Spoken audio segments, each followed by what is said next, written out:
Hello everyone, मैं शर्मी आप सभी को डेज ऑफ योर पे वेलकम करती हूँ। आज हम एक ऐसी भारतीय नारी पे डिस्कस करने जा रहे हैं जो कि एक फ्रीडम फाइटर तो थी, साथ में अपने समय के सोच और दस्तूरों को चैलेंज करने के लिए मशहूर थी। जी हाँ, आज हम झांसी की रानी लक्ष्मीबाई के ऊपर डिस्कस करने जा रहे हैं। तो चलिए वीडियो को स्टार्ट करते हैं।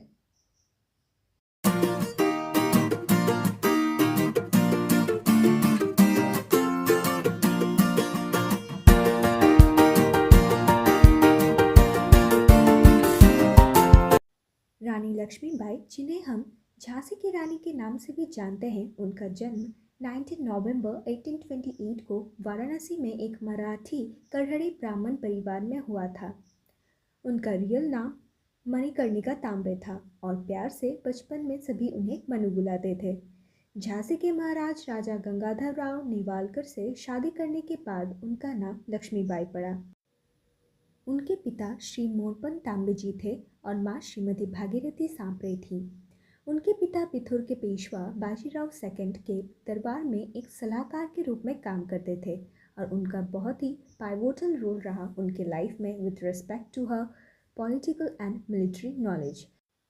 क्योंकि जब वो बहुत छोटी थी उस टाइम उनकी माँ की डेथ हो गई थी, पर फिर भी उनके माँ का जो रोल था उनके लाइफ में बहुत ही प्रोफाउंड रहा। रानी लक्ष्मीबाई और राजा गंगाधर राव की ऑलमोस्ट 20 ईयर्स की एज गैप थी, पर स्टिल दोनों एक दूसरे से बहुत प्यार करते थे एंड रिस्पेक्ट भी करते थे।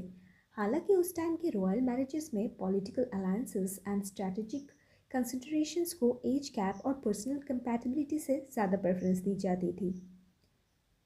रानी लक्ष्मीबाई और राजा गंगाधर राव को एक बेटा भी हुआ था जिसका नाम उन्होंने दामोदर राव रखा था, but due to some illness he passed away. उस टाइम इन्फेंट मॉर्टलिटी रेट भी ज़्यादा थी क्योंकि मेडिकल फील्ड ज़्यादा एडवांस नहीं थी। देन उन्होंने एक बच्चे को अडॉप्ट भी किया एंड उसका नाम भी उन्होंने दामोदर राव रखा था। बढ़ती एज, स्ट्रेस और बीमारी के चलते Raja Gangadhar Rao passed away at the age of just 39. Soon after the death of Raja Gangadhar Rao, Jhansi was annexed on the grounds of Doctrine of Lapse in 1853. इस पॉलिसी को लॉर्ड डलहौजी ने इंट्रोड्यूस किया था and इसके तहत अगर किसी भी इंडियन प्रिंसली स्टेट का रूलर डायरेक्ट मेल हायर के बिना मारा जाता था या फिर इनकॉम्पिटेंट होता था, देन उस स्टेट को एनेक्स यानी हड़प लिया जाता था। चूँकि दामोदर राव अडॉप्टेड था, झांसी को एनेक्स कर लिया गया। झांसी की रानी लक्ष्मीबाई अपने देश और प्रजा से बहुत प्यार करती थी और अपनी झांसी को किसी और को सौंपना उन्हें स्वीकार्य नहीं था और उन्होंने अपने राज्य को बचाने के लिए ब्रिटिशर से जंग छेड़ दी।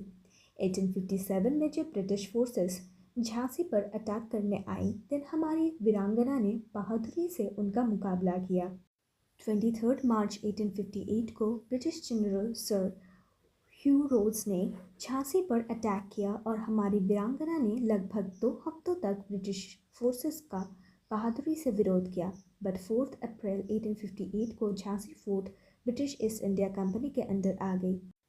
झांसी गिरने के बाद भी रानी लक्ष्मीबाई ने हार नहीं मानी और अपनी सेना के साथ ग्वालियर चली गई। 17 जून 1858 को ग्वालियर के पास एक जंग में रानी लक्ष्मीबाई शहीद हो गई।